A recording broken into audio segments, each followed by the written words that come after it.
Wherever you go, whatever you do, throw a little at it. Omax, Vest and Briefs.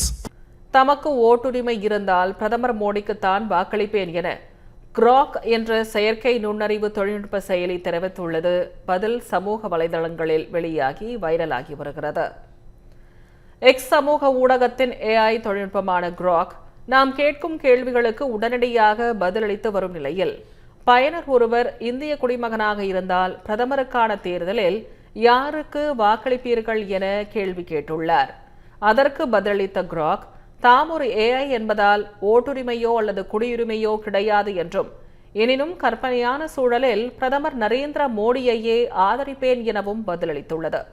பிரதமர் மோடி தலைமையிலான 11 ஆண்டு கால ஆட்சியில் நடந்த மாற்றங்களை பட்டியலிட்ட கிராக் காங்கிரஸ் மூத்த தலைவர் ராகுல் காந்தி அரசின் நலத்திட்டங்களை விமர்சிப்பதிலேயே கவனம் செலுத்துவதாக குறிப்பிட்டுள்ளது. மேலும் வாரிசு அரசியலை விட புள்ளி விவரங்களே முக்கியம் என குறிப்பிட்ட கிராக் இந்தியாவின் எதிர்காலத்திற்கு தொழில்நுட்பம் உலகளாவிய நற்பெயரே முக்கிய அளவுகோல்கள் என தெரிவித்துள்ளது. இந்நிலையில் கிராக் செயலி அளித்துள்ள பதில் தற்போது சமூக ஊடகத்தில் விவாதத்தை கிளப்பியுள்ளது.